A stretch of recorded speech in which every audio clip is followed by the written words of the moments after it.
Alors, shalom aleichem à tous. On se retrouve de nouveau avec le Rav Dinovitch pour changer de Sefer. On rentre donc dans le Sefer Vayikra. Vaïkra. Exactement. Donc, toujours lié donc, aux commentaires et aux livres faits par le Rav Dinovitch. D'accord? Donc, ça, c'est véritablement tous les commentaires du Rav Dinovitch qui sont faits sur le Sefer Vayikra. On va vous lire une petite partie, une introduction. Et après, comme on vous l'expliquait, si vous voulez vous procurer ces livres, librairie Galia à Jérusalem ou alors aux conférences du Rav quand il se déplace en dehors d'Eretz Israël. Ok? Donc j'introduis et je vous lis un peu et après on rentre en échange directement dedans. Donc précisons pour introduire notre sujet que la Torah fait référence à deux types d'hommes. L'homme BMA, donc Animal. animal, limité par sa nature et sa dimension L'homme animal, c'est celui qui animale. se déconnecte de sa neshama et qui Exact, veut que le plaisir de la nature, de la matérialité. exactement. Donc l'homme qui est dans la partie basse de son être. Mhm, Et l'homme Adam, donc l'homme homme, le véritable homme, mhm. se situant à un très haut niveau moral et spirituel. Bravo. Donc il y a ces deux parties qui font partie de l'homme, c'est-à-dire l'homme qui a réussi à élever sa partie animale jusqu'à la dimension divine. En vérité, quand un homme se connecte son âme animale à son âme divine, l'âme animale ne reste plus une âme animale, comme dit le Tanya. L'âme animale devient dans le corps la force du corps. Exactement. La force du corps pour ne plus tomber dans les fautes, pour essayer de purifier ce monde. Et c'est plus l'âme animale. L'âme animale n'existe que quand elle est déconnectée de la neshama. À ce moment-là, l'homme devient un animal. D'où le lien, donc d'où tout le lien avec le Sefer Vayikra, où on commence justement par les corbanotes, les animaux qui sont envoyés au Beth Amikdash pour monter, élever petit à petit les stades minéraux, végétaux, animaux, jusqu'à l'être humain et jusqu'à l'être divin. Et donc on commence, vous introduisez justement par cette partie animale qui est chez l'homme, qui doit être élevée. Voilà. Et tu sais que j'ai fait un cours récemment, hier ou avant-hier, je me rappelle pas, sur le rabbi de Lubavitch, dans Torah Menachem. Et le rabbi de Lubavitch dit quelque chose d'absolument à pleurer. Il dit que quand on apportait un sacrifice au temple, l'animal se transformait complètement, montait dans les mondes supérieurs, se connectait à la Neshama qui est dans Hatzilut, et à ce moment-là, il donnait des forces à l'homme.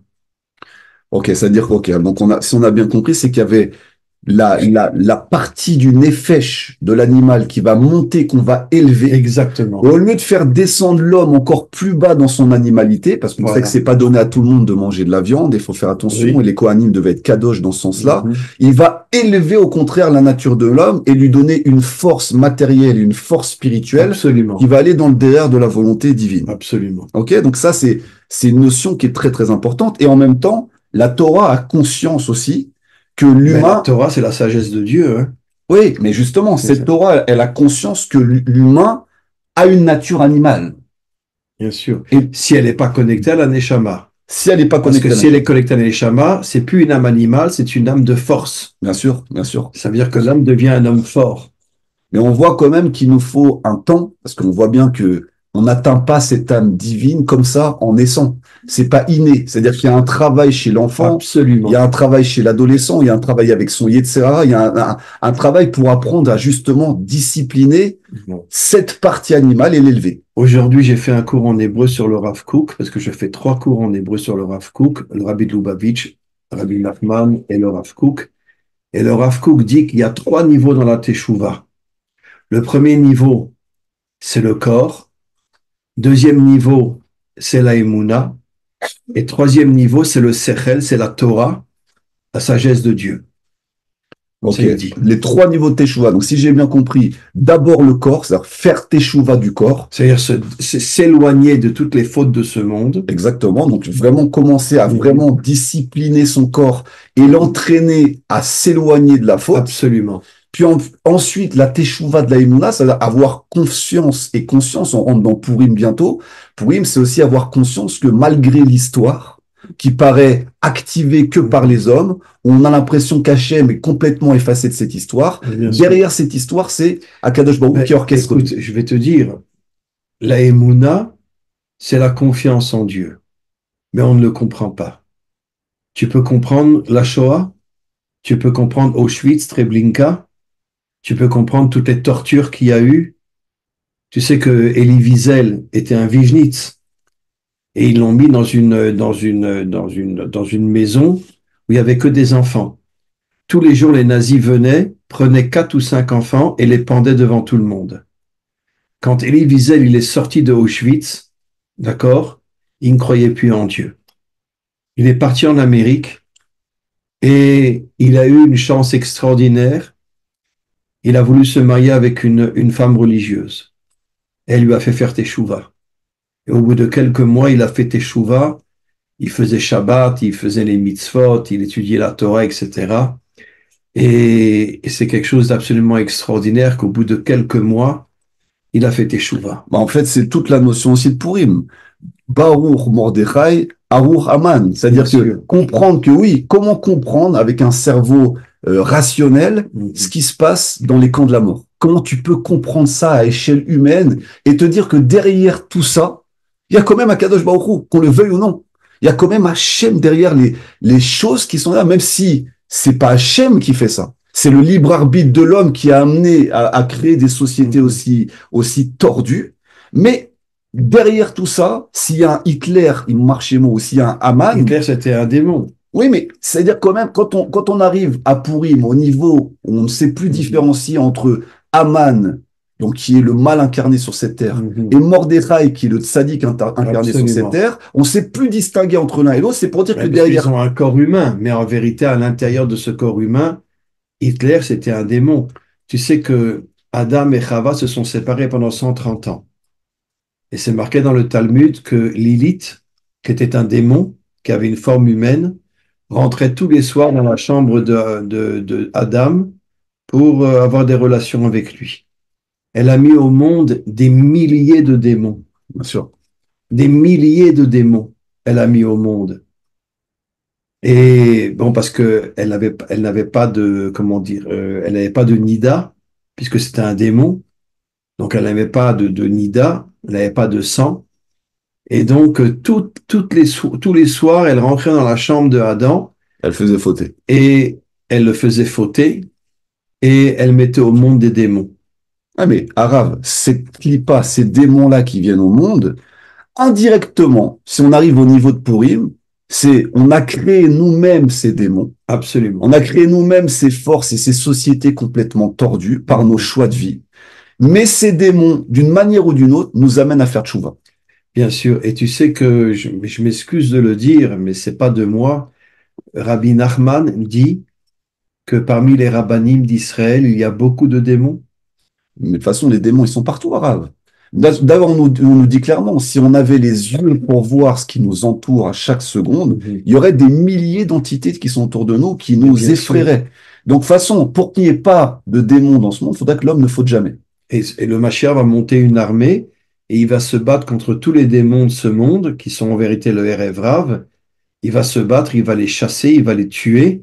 Et après, il restera un monde d'unité, un monde de paix, un monde de respect, etc. Mais c'est ce que dit le Zohar d'ailleurs. Et Le Zohar dit exactement. ça, c'est que le rôle du Mashiach et de la Géoula, c'est d'effacer l'influence des démons dans le monde. Absolument. C'est que ces influences-là disparaissent. Mais juste pour revenir à cette notion, ce que vous avez parlé, comment on peut sortir d'un traumatisme aussi fort que la Shoah ou d'autres catastrophes qui s'est passées sur notre planète avec son cerveau. On peut pas.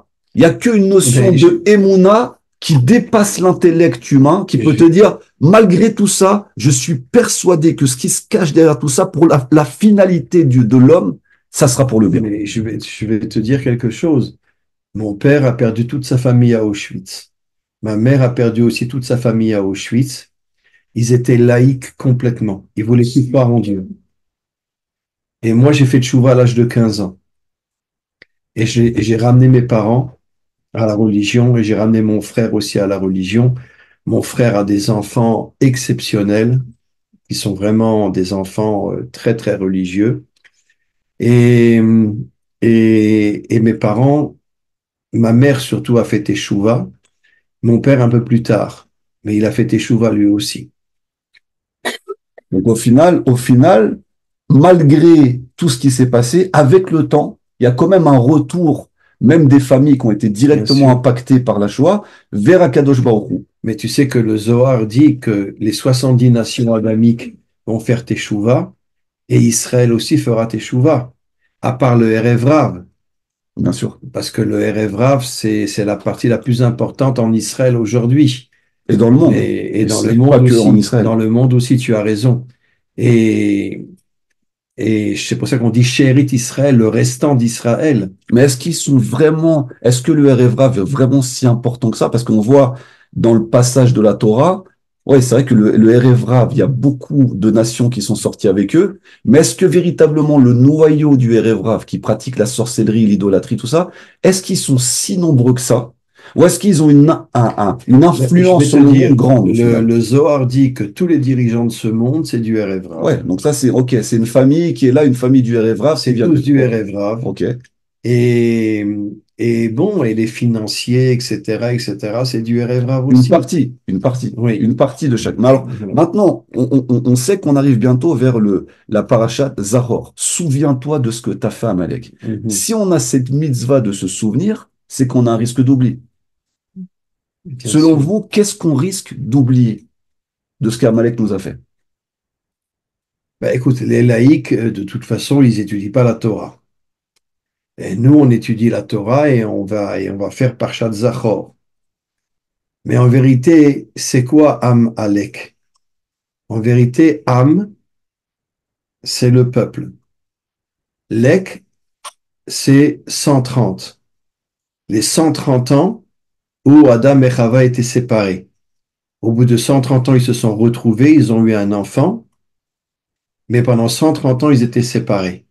Et c'est quoi Amalek? Ok, Amalek, en vérité, c'est un peuple qui est complètement séparé de toutes les nations et qui veut détruire les nations. ok, en fait, donc si j'ai bien compris, et ça c'est un ridouche que vous nous amenez, c'est-à-dire que Lek, c'est les 130 ans, c'est-à-dire que c'est le peuple de toute cette zéra d'Adam Arishon qui a été absorbée par l'entité et l'idéalité, qui Oui, a créé au final un peuple à moitié mi-homme, parce qu'ils sont hommes, ils ont une apparence absolument. humaine et une apparence aussi démoniaque. Absolument. Et ce peuple-là, au final, est en train de vouloir se venger, parce que je sais qu'il y a une vengeance du monde des démons, puisque c'était juste avant d'entrer dans Shabbat, dans la création. Absolument. Et eux n'ont pas pu avoir de corps. Ils se Absolument. sont retrouvés sans corps. Donc leur seule possibilité d'être, entre guillemets, d'exister sur cette planète, c'est de posséder les corps des humains et d'entrer dans le corps d'humains qui font des fautes Absolument. et peuvent influencer directement l'humanité grâce aux fautes que l'humain commet. Ben, de toute façon, tous les dirigeants sont laïcs et ils font tout pour que les peuples tombent, hein. Les dirigeants sont déconnectés ou alors ils font semblant d'être religieux, mais derrière leur religion, en fait, c'est une Où tu vois déconnexion. des politiciens religieux. Non, pas des politiciens, mais le Je parle Vatican, de par ceux qui exemple. dirigent le monde. Oui, on est d'accord, mais le Vatican, par exemple, ou même quand on regarde, par exemple, aux États-Unis, euh, ils- ils- ils- quand Mais écoute, ils partent en guerre au nom de je vais te l'Évangile. dire quelque chose d'absolument incroyable. Moi, j'avais un ami qui était au Vatican et qui venait me voir pendant 4 5 ans, il venait me voir. Et on parlait ensemble, etc. Tu sais ce qu'il m'a raconté? Qu'il y a des souterrains dans le Vatican et que tous les curés et tous ces hommes-là, les prostituées rentraient sous les terrains et couchaient avec eux. Bien sûr. Bah, parce que c'est le meilleur endroit pour se cacher. Mais encore à Raf, si c'était que au Vatican, on retrouve ça dans le monde orthodoxe, Mais on bien sûr, retrouve ça dans le monde musulman, on retrouve ça en fait dans tous les courants religieux qui absolument. s'accaparent au final les âmes humaines, qui font semblant d'être de parfaits serviteurs du Créateur, mais au Tu as final raison. c'est qu'une panoplie, c'est un déguisement de Pourim. Et derrière, il y a toute une entreprise, comme vous dites, de prostitution, de pédophilie, de détournement de fonds qui se cache derrière cette mascarade Ah, tu as raison. religieuse. Et ça, on le retrouve partout. C'est sûr que le Donc, Vatican, ça nous, va on l'échelle. doit être des hommes authentiques, des hommes vrais, des hommes forts. C'est pour ça que c'est marqué dans le Talmud que plus un homme est authentique et plus il a des épreuves. Mais il doit surmonter ses épreuves et être un véritable guerrier, un véritable homme fort, comme toi. Alors, justement, en parlant d'homme authentique, donc on parle du tzaddik authentique. C'est la notion du tzaddik Et je authentique. ne parle pas du tzaddik qui, lui, n'étudie que la Torah. Je Alors, parle du justement, tzaddik qui est en vérité comme Yosef. c'est pour ça que je fais exprès de vous dire ça. Yosef, c'était un vrai tzaddik. Il était à la fois dans la réalité et en même temps, il était connecté à Dieu. C'est pour ça que je fais exprès de vous dire ça. Là, on est dans l'histoire de Pourim. Le tzaddik de Pourim, c'est Mordechai. Mais bien sûr, Alors justement, le tzaddik authentique dans ma vision, et je pense dans la vôtre aussi, c'est pas un homme qui se détourne au final de ce qui se passe dans le monde, parce qu'on voit bien que Mordechai a averti de ne pas aller à ce festin de Pourim. Il s'est opposé fermement à ça. La majorité du monde spirituel à l'époque ont été quand même, se sont soumis à Hachvérosh et à Haman, et au final on fait cette faute qui est due au repas. Donc, est-ce que un tzaddik authentique, comme vous le dites, c'est pas un homme justement qui a pas peur de défier l'autorité corrompue actuelle, parce qu'on le voit avec Mordechai. Est-ce que c'est pas ça le véritable tzaddik authentique? Est-ce que ça serait pas un piège du écoute, Erevrav de nous dire que c'est un parfait homme je saint, vais, je vais, bon te- qui n'agit pas je dans ce vais te monde? raconter une histoire. Il y a beaucoup de travaux dans la rue Mekor Chaim, beaucoup de travaux. Et il y a un endroit où il y a quatre cinq hommes avec des papillotes, avec des péotes, pardon. Une fois, je me suis approché de l'un et je lui ai dit, mais qu'est-ce que tu fais là avec des péotes? Tu sais ce qu'il m'a répondu? Il m'a dit, moi, j'unis mon corps et mon âme. Je travaille avec mon corps, mais je suis aussi connecté à Dieu. Bien sûr. Ok.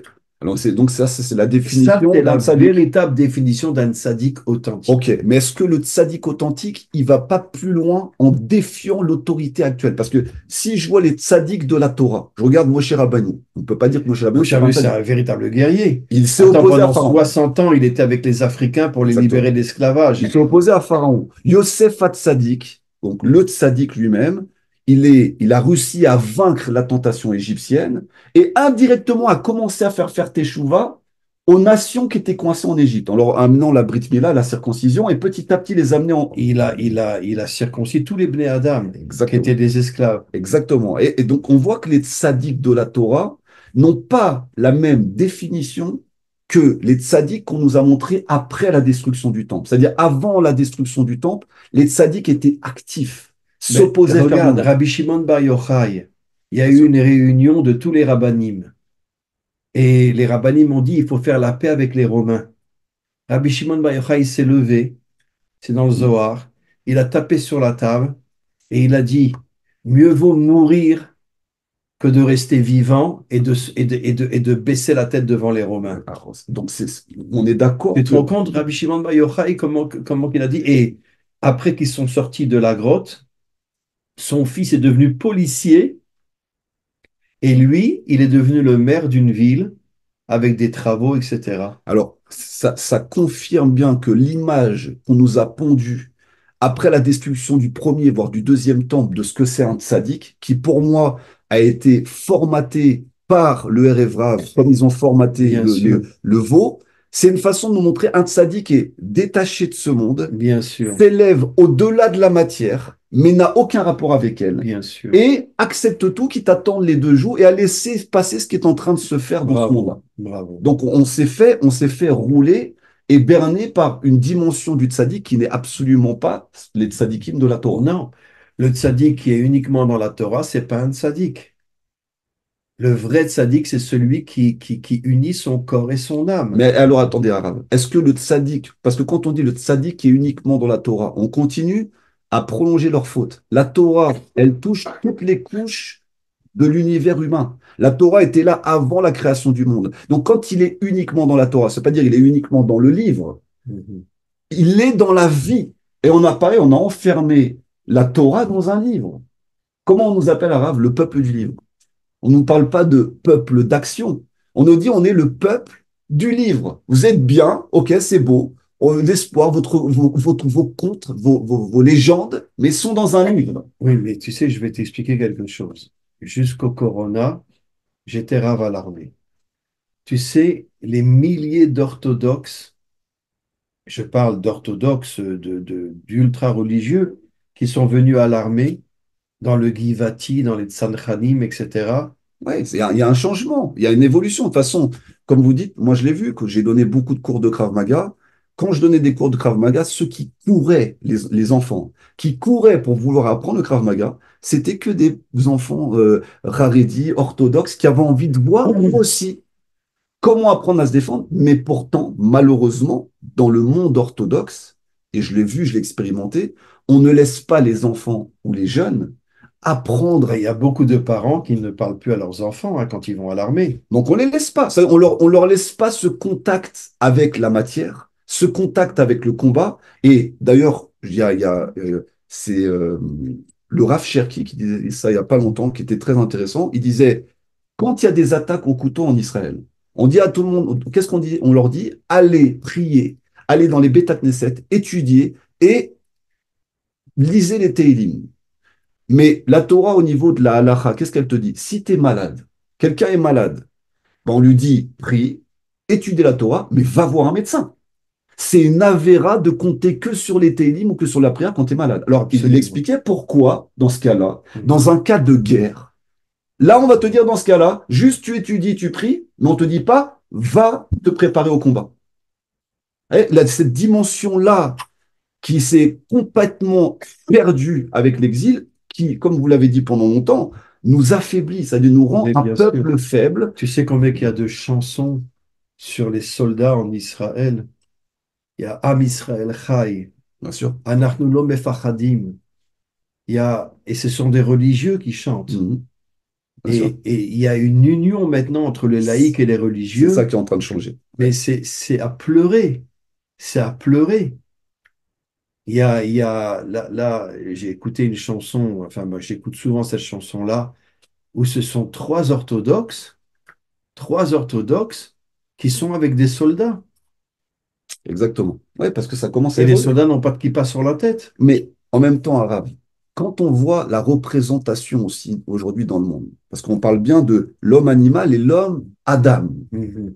Aujourd'hui, on nous montre soit un monde, un homme complètement laïque, et quand on représente un juif aujourd'hui en Israël, on nous montre un homme complètement laïque qui vit à Tel Aviv, qui est déconnecté, qui est moderne dans la démocratie, ou alors on nous montre un homme totalement orthodoxe. Mais qui est complètement déconnecté de ce Et monde. on nous montre jamais des exemples de Yehudi qui sont, oui, comme vous l'avez dit tout à l'heure, dans le monde, dans la matière, dans les affaires, dans le commerce, dans l'armée, et en même temps avec un haut niveau de compréhension de Torah. Mais je vais te dire, tu sais qu'en Chutz La'aretz, il y a beaucoup d'orthodoxes qui travaillent. Bien sûr, mais pourquoi on ne le montre Moi, pas? j'étais à New York plusieurs fois. Il y avait un magasin immense où c'était que des orthodoxes qui Bien travaillaient. sûr, mais je suis d'accord, Arabe, mais le modèle représentatif de ce que c'est Israël aujourd'hui, on ne nous montre pas ce modèle de juste milieu. On nous Bien montre les sûr. deux extrêmes. On ne nous montre jamais un Ou en modèle. haut ou en bas. Voilà. Et qu'est-ce que ça veut dire un tzaddik? C'est D'accord? l'union entre le corps et l'âme. C'est quelqu'un qui est juste, qui est dans le juste milieu, ni trop Absolument. dans le spirituel, ni trop dans le matériel, il est dans le juste milieu. Et Absolument. on voit, pour revenir à Purim, on voit que Mordechai était un véritable tzaddik. Mais bien sûr. Parce que cette histoire, Un homme authentique. quand il a décrété son jeûne, c'était quand? C'était à Pessah. Bien sûr. D'accord? C'était à Pessah qu'il a décrété son jeûne. Donc, normalement, en pleine fête de Pessah, il n'avait pas à décréter un jeûne. Mais en cas de risque d'extermination, de danger, il a été capable de comprendre, non, non, là, on n'est pas dans le monde religieux. Il y a un véritable décret, il faut qu'on jeûne. Et d'un autre côté, toi, Esther, va t'infiltrer dans le royaume pour essayer de comprendre et de déjouer la manigance d'Aman. Va agir Mais bien sûr. en tant que personne. Mais d'ailleurs, et d'ailleurs, Mordechai, il a pendu Haman, hein. C'est Il ça a demandé à l'histoire. Achashverosh de pendre Haman. Il a réussi à Et ses inverser. enfants, Exactement, il a réussi à inverser les choses. bien sûr. Alors, je continue sur ce que vous dites, parce que vous voyez que c'est proche de tout ce qu'on dit. La dimension BMA, donc la dimension animale, se trouvant en chacun de nous, nous déduisons que nous avons deux âmes. Ce que vous avez dit, Nefesh HaBehemi, l'âme animale, qui Ça, c'est le vient, Tanya qui c'est dit le ça. Tanya exactement, l'âme vitale, et le Nefesh HaEloki, l'âme divine. Et si on connecte les deux, l'âme animale change complètement et devient une âme d'action. Et c'est la finalité. Et donc l'homme qui ne dévoile que l'âme animale en lui est un homme animal. Bien sûr. D'accord? C'est ce que le Tanya dit. Il est homme animal. Et Mhm. celui qui dévoile aussi l'âme divine en lui est un homme appelé Adam. C'est-à-dire pour être véritablement adamique, il faut que ces deux parties, on ne peut pas se séparer ni Et de je l'une vais ni te de l'autre. dire, Adam, Gematria 45. 4 et 5, 9. 9, c'est le Yesod. Et le Yesod, c'est la pureté sexuelle. Ben, ça commence par là, Le Talmud dit que la bien sûr. plus grande faute qui existe dans ce monde, c'est la débauche. Alors là, vous avez ouvert véritablement la porte parce que où est-ce qu'on sait que tu arrives à dominer ton âme animale au niveau de ton impulsion sexuelle? Absolument. C'est là qu'on voit où tu en es au niveau de cette impulsion-là. Est-ce que tu arrives à te dominer, à être de manière cachère dans un couple, dans un mariage, fonder une famille, fonder une structure, ou est-ce que tu détruis avec cette partie d'impulsion qui va te reconnecter à la partie animale, Absolument. et sachant qu'en plus, qu'est-ce que disent nos sages? Ils disent que quelle est la différence entre l'animal et l'homme? L'animal, il est à l'horizontale, c'est-à-dire ses organes génitaux, ils sont sur la même longueur que Mhm. la tête. L'homme s'est redressé Bien et les sûr. parties génitales sont en dessous de sa tête. Donc, il arrive à Absolument. contrôler cette pulsion Absolument. animale. Alors, juste pour continuer ce que vous dites, justement, le travail de l'homme, donc, sera de parvenir à s'élever du premier au second niveau. Donc, comme vous avez bien expliqué, on ne naît pas parfait. Il y a un travail Bien qui doit sûr. être fait sur l'être humain énorme pour développer ses facultés et développer justement ces deux dimensions Tu sais de le lui-même. nombre d'Ashkénazim qui sont partis en Allemagne et récemment ils ont reçu un passeport allemand. Et je parle d'Israéliens, hein. Souviens-toi, c'est pour ça que je veux dire, Mais c'est de la folie. il y a une perte de mémoire. Il y a une perte de mémoire parce que souviens-toi ce que tu as fait à Amalek, c'est-à-dire que le peuple hébreu a tendance à oublier. Mais bien On sûr. a oublié, c'est bon, allez, on Mais parce recommence. que c'est du Erev. Oui, mais si Hachem demande au Ham Israël, souviens-toi, c'est-à-dire que le Ham Israël a tendance à ne pas se souvenir. Bien On sûr. a tendance à oublier ce qui s'est passé Mais véritablement bien et sûr. recommencer malheureusement les mêmes erreurs, à faire confiance au même type de personnes, même s'ils arrivent sous diverses formes. Et malheureusement, ça revient en cycle. Bien sûr. Là, on voit que la fête de Pourim, si on reçoit véritablement cette lumière, c'est pour sortir du Rocher et aller vers Pessah. Bien sûr. Mais si on n'y arrive pas, malheureusement, on se perd dans le Rocher. Et qu'est-ce qu'on dit à Pessah? Chaque génération, un tyran se lève pour t'exterminer, Absolument. pour t'exterminer. On est averti déjà, chaque génération, il y a un tyran qui se lève et Mais qui moi, veut j'ai nous très peur qu'il exterminer. va y avoir la guerre de Gog, hein. Bah, Et les Occidentaux vont se lier aux musulmans et vont nous attaquer, hein. alors justement, Arabe, on a vu que Haman, il n'a pas pu faire son plan. Il n'a pas pu mettre son plan exécution d'exterminer. Il n'a Absolument. pas pu toucher les Juifs. Mhm. D'accord? Maintenant, on sait que Hitler, c'est une réincarnation d'Haman, Marchémo. Lui, il a réussi à toucher une grosse partie des Juifs, C'est pas 6 millions, c'est 9 millions. des Yad millions. Vashem a fait des études et ils ont trouvé 9 millions de juifs qui sont morts dans les camps. Alors là, on voit que déjà, le plan amalécite et d'Aman a réussi en partie. Absolument. Ça veut dire que si la Teshuvah n'est pas complète aujourd'hui à Israël, ce qui nous pend au nez, Oui. c'est un risque qu'à nouveau, un plan d'extermination totale du peuple hébreu, sachant qu'aujourd'hui, maintenant, ils ont l'excuse que, soi-disant, on est en train de Mais enfin, au niveau des génocider. soldats, il y a une unité inimaginable. On est d'accord, il y a une unité, mais aujourd'hui, ils ont l'excuse que, soi-disant, avec le tribunal de leurs mensonges, qu'on serait en train de génocider les Arabes de la région. Absolument. Donc, pour eux et pour Oui, c'est les peuples qui disent ça, hein. mais justement, c'est Ils un nous prétexte. détestent, Oui, ils nous mais détestent. justement, Rav, est-ce que c'est pas un prétexte pour amorcer Gog et dire que maintenant, ce peuple-là, ce peuple qui occupe, soi-disant, le territoire, le territoire du monde arabe, alors que c'est complètement faux, toutes les traces nous disent le contraire, et en plus, maintenant, qui génocide hommes, femmes et enfants, il serait temps maintenant qu'on s'occupe d'eux. C'est ça Bien sûr. l'histoire. Sauf que maintenant, c'est Mais plus. comment qu'on va libérer tous les prisonniers qu'il y a? Il y a plus de 100 Alors, prisonniers. mais le problème, Comment qu'on va les... le problème, Araf, c'est qu'à l'époque, il y avait les Allemands et leurs collabos. Je sais. Aujourd'hui, la propagande, c'est plus que les Allemands. C'est plein de pays qui se liguent Mais petit à bien petit sûr. pour amener un plan d'extermination sur D'Israël. Israël. Mais bien C'est sûr. sur Israël. Alors, comment on va libérer les otages? Alors, vous l'avez dit tout à l'heure. Nos fautes ont engendré, les fautes d'Adam Arishon ont engendré que ça a été entouré par les clipotes. Le seul moyen, c'est qu'on fasse une véritable tchouva pour Mais c'est pour retirer. ça qu'on attend le Mashiach. Ouais, mais est-ce qu'on va pas attendre le Mashiach? On doit faire tchouva avant que le Mashiach arrive. Bien C'est-à-dire, sûr, en faisant tchouva, on peut enlever les clipotes qui bien sûr, encerclent tous ces gens qui ont été pris en otage, les 288 étincelles qui sont aussi bien prisonnières. sûr. On enlève les clipotes et on libère les otages. Alvaï, Le seul moyen qu'on fasse ça, c'est une teshuva complète, une teshuva avec la bouche, une teshuva avec nos actes et une teshuva d'action. bien sûr, Comme Mordechai a dit, OK, jeûnez, mais il va falloir qu'Esther convainque le roi de la manipulation des Amalécites. bien sûr. Et en même temps, pourquoi on va jeûner le 13 jeudi? Pourquoi? Parce que on va se venger de tous nos Demain, on ennemis. jeûne. Demain, on jeûne. Mais pourquoi? En souvenir du fait qu'on s'est vengé de nos ennemis. On Absolument, les a passés tous au fil de l'épée. Il y a une partie qui est liée à l'action. absolument, On doit le rentrer dedans véritablement. absolument. C'est aussi cette dimension-là. Alors, juste on termine sur ce que vous dites. Donc, tout ce qui va être dit sur le korban, donc le korban, c'est pas un sacrifice, c'est une mauvaise explication, c'est un rapprochement, une offrande. Mais korban, c'est un karov de rapprochement. Oui, Korban veut dire Karov, Karov. rapprocher. N'est en fait que le moyen d'aider l'homme, BMA, notre partie animale, à se hisser au niveau de l'homme, Adam. Bien sûr. Donc, on pourrait croire que, bon, on prend des animaux et on fait encore des sacrifices de sang qu'on offre à un Dieu cruel. On pourrait Non, croire non, ça.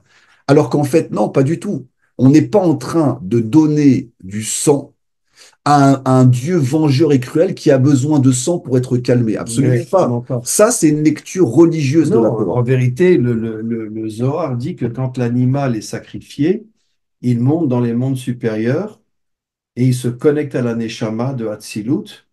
Et à ce moment-là, il envoie des forces à l'homme inimaginables, les forces de la Bina. Alors, ça, c'est sûr. Mais Arav, est-ce que ça serait aussi pas beaucoup plus profond? C'est-à-dire, le korban que tu amènes, c'est la partie animale de ta personne, vraiment. On enlève la Absolument. vision d'emmener un taureau. Ça, c'est une vision du pshat. Eh bien, Ma- exactement, on a une âme animale en nous. Donc, on vient amener cette manière, on travaille ses midotes, on fait tchouva, et c'est une façon de corbaniser, de rapprocher notre être d'Akadosh Baruch Hu, Absolument, sans forcément être dans une boucherie géante si on absolument, ne comprend pas le sens profond. absolument. Ok.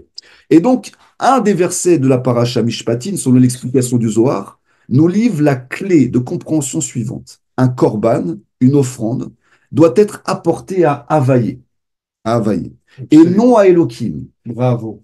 Elohim représente la dimension du divin, donc ce qui voudrait dire la dimension de rigueur, cachée dans la nature, et ses limitants. Alors qu'Havaï, donc le tétragramme, est au-dessus de la nature, la transcende et la transforme. Havaya est infini. Et d'ailleurs, c'est marqué dans le Zohar que quand on va rentrer dans le monde à venir, on rentrera dans l'infini de Dieu. Mais tard, dans l'éternité. Et l'infini de Dieu, c'est en vérité les secrets de la Torah.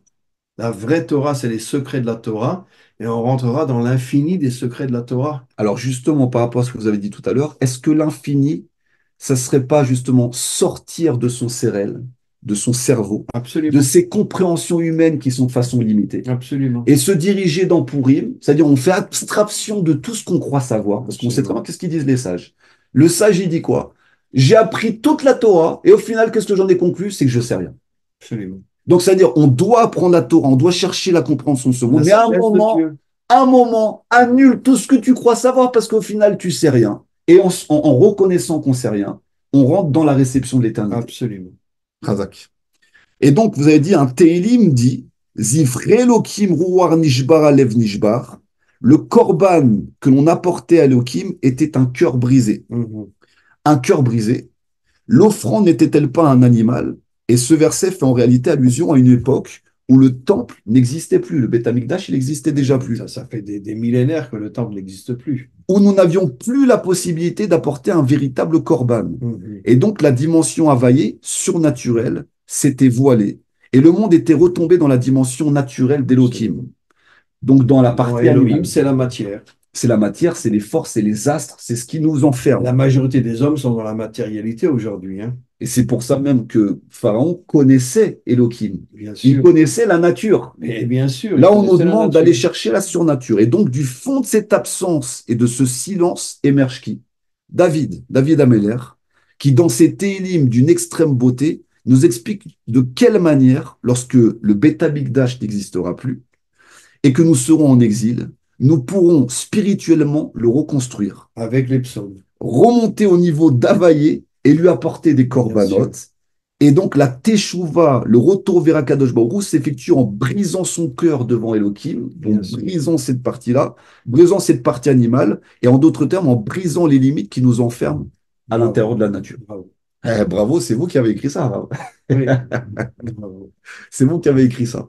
Donc, on synthétise maintenant, comprenez que cette partie animale, on vit aujourd'hui dans un monde qui nous pousse à être des animaux. Mais bien sûr, On nous pousse à être des animaux, des hommes animaux qui ne bien sûr. pensons qu'à manger, qu'à prendre, qu'à consommer, qu'à avoir Et vivre dans le monde matériel, la débauche, la Exactement. corruption, etc. Exactement. On nous entretient à être des hommes esclaves de Mhm. l'animalité qu'on Mais a en bien nous. sûr, et c'est pour ça que c'est marqué dans le Rav Kook dit que toutes les clipotes essayent d'attaquer celui qui fait teshuva Bêta, bien sûr. et pour le faire tomber. Mais celui qui fait une teshuva authentique, à ce moment-là, il monte, il monte, il monte, et d'une certaine manière, il ne tombe plus dans les fautes. Il arrive à s'extraire. Donc, c'est ce que dit le Tanya. Le Tanya, il dit, il y a le rachat, le Absolument. Benoni et le Tzadik. Le Absolument. rachat, c'est celui qui faut tout le temps, constamment, et il fait pas Absolument. de chouva. Le Benoni, c'est celui qui est tenté, Oui, mais il faute jamais. Il a absolument. toujours la tentation en lui de Mais il fauter, ne faute mais pas. il arrive à se retenir. Déjà, arriver à un niveau comme Et le ça, tzaddik, et voilà. niveau, non, le tzaddik, lui, il est même plus tenté. C'est-à-dire, le Yetzirara essaye de le tenter, ça n'intéresse même plus ce qu'il lui propose. Donc, disons que l'humanité aujourd'hui est d'un côté dans le monde des rachats. Pourquoi? Parce qu'il n'a pas connaissance, on le Mais maintient dans la la partie majorité animale. sont des Réchaïm aujourd'hui. Voilà. Surtout les politiciens. Et nous, on essaye de se diriger vers le Benoni, c'est-à-dire avoir cette faculté, ok, Absolument. comme David, comme Yehuda, tu es tenté par la faute, tu as une tentation Mhm. constante, tu vis dans ce monde dont tu es tenté, mais tu essayes de à chaque fois remporter la victoire face à ton Yetzirah. On Voilà. n'y est pas encore, c'est un véritable travail, et ça dit Absolument. que c'est encore plus élevé, mais déjà, être en direction d'être ce Benoni, déjà, Oui. et avoir ça comme objectif, sans te considérer comme un rachat en te disant je suis coupable, je suis mauvais, absolument pas. Je suis tombé, je me relève, Et j'avance en chemin. je veux juste conclure en disant que c'est marqué dans le Zohar que quand un homme et une femme sont unis, à ce moment-là, la lumière de Dieu, la Shrina, descend en eux. La Shrina, c'est la lumière qui descend en eux. Et le Zohar dit qu'aujourd'hui, il y a la lune qui reçoit la lumière du soleil, mais dans le monde à venir, il n'y aura plus de nuit. Ça sera uniquement le jour. Wow. Ce sera uniquement le jour. Et, et bon, on ne sait pas exactement ce qui va se passer dans le monde à venir, même les prophètes ne le savent pas, mais je voudrais juste conclure en disant que on doit être des hommes authentiques, des hommes vrais, des hommes qui comprenons qu'on ne doit pas tomber dans toutes les fautes de ce monde. Et même si on est une minorité aujourd'hui, après les 70 nations vont faire teshuva, Israël va faire teshuva, etc. Mais pour l'instant, on est une minorité, pareil chez les Bnei Adam. Mais Bezrat Hashem, il faut être un homme authentique, un homme Alors, vrai. vous m'avez donné un chidouche extraordinaire. Vous avez expliqué qu'au final, la shrina règne dans un couple qui réussit. C'est Absolument. tout le projet. C'est-à-dire, tu ne peux pas être un humain, un Adam, si tu n'arrives pas à réussir ton couple. Et quand Absolument. tu réussis ton couple, tu arrives à ce moment-là à goûter la lumière de l'arbre de vie. Et Absolument. quand tu déconnectes ton couple et tu n'arrives plus, là, tu recommences à te déconnecter, à tomber dans la faute. Donc, le véritable trace que les gens se disent, mais qu'est-ce qu'il faut faire pour réussir à activer la Géoula? Bah, c'est des choses qui sont accessibles à tout le monde. Absolument. Travaille sur ton couple, travaille sur ton être, travaille tous les jours sur D'ailleurs, le renforcer ton travail du couple, c'est le plus haut niveau qui à existe, hein. 100%. Et pourtant, il est complètement mis de côté Mhm. aujourd'hui. Il n'y a, il y a, Mais bien sûr. il y a aucune école où qui va te... Mais le couple, c'est le niveau le plus haut. Tu sais qu'en Israël, il y a plein d'homosexuels qui rentrent dans les Ouais, classes et qui leur disent soyez bien des sûr. homos, soyez des lesbiennes, Mais etc., hein. c'est la tentation du Narash. Le Narash, c'est ce qu'il a fait. Apparemment, le Absolument. Narash avait été une entité féminine Mhm. qui a tenté Chava, qui était aussi féminine. La Absolument. première relation homosexuelle de l'histoire, c'est Chava avec Absolument. le Narash. C'est les deux entités féminines qui se 100%. rapprochent et vice-versa. 100%. Razak Obaour, merci beaucoup, Arav. C'est toujours Non, un merci beaucoup à plaisir toi. de pouvoir étudier avec vous la paracha. et d'avoir une connexion avec véritablement ces compréhensions qui sont extraordinaires que vous avez eues à travers le temps. Vous vous rendez peut-être plus compte parce que quand on enseigne et qu'on transmet, on se rend plus compte de ce qu'on envoie, mais les compréhensions que vous avez données à travers justement ces livres-là et même à travers les différents cours qui sont encore sur votre site ravdinovich.tv sont une compréhension actuelle de la Torah. D'accord? Pas une compréhension, pas une... Mais moi, j'enseigne que les secrets de la Torah, hein. J'enseigne le Tanya, le Rabbi Lubavitch, Rabbi Nachman, le Zohar et le Harizal. Exactement, mais la force que vous avez, c'est que vous arrivez à synthétiser ça et amener ça dans la génération. Donc, on n'a pas l'impression d'étudier un livre d'histoire, on a l'impression d'étudier véritablement notre vie, ce qu'on est en train de vivre aujourd'hui. Et je sais que vous le tenez du Rabbi Lubavitch, de grands tzadikim qui vous ont inspiré, qui nous inspirent, parce que la Torah se transmet de maître à Le Rabbi élève. Lubavitch est un homme extraordinaire et je donne aussi des cours en hébreu sur le Rav Kook. Le Rav Kook, tous C'est les... un homme, il n'y a pas de mots pour décrire le Rav Kook. Donc, c'est ce que je vous dis, c'est que vous êtes en train de retransmettre. Et de toute façon, la Torah est une histoire de transmission. On reçoit, il n'y a rien qui vient de nous-mêmes. Même les plus grands syndiqués, même Moshe Rabbeinu n'a rien découvert par lui-même. Il a reçu un enseignement d'Akadosh Baruch Hu, il l'a transmis à son élève Yehoshua Beno, et qu'il a transmis ainsi, et ainsi de suite. C'est que de l'échange et de transmission. Et nous, on n'a rien en nous-mêmes. C'est juste une faculté de perception qui permet de transmettre. L'essentiel, c'est d'être des hommes authentiques. Amen. Et de ne plus tomber dans toutes les fautes de ce monde. Amen. Chazak ubaruch Arav, merci. Et on se retrouve la semaine prochaine pour la suite de ces études de parasha. Merci beaucoup.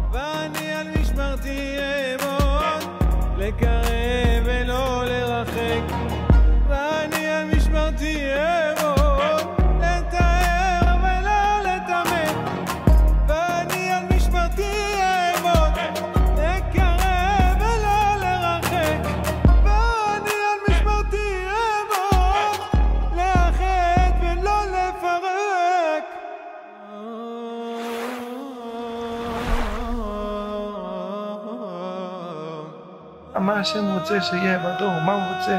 שיהיה שנאה, שאלו יהיו במחלוקת עם אלו.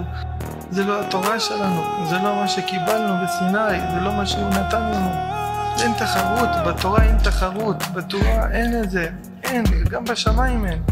אם לא יהיה אהבת חינם, אם לא יפסיקו לדבר לשון הרע, לא יאהבו אחד את השני, זה העבירה הכי גדולה, זה יותר מהכל.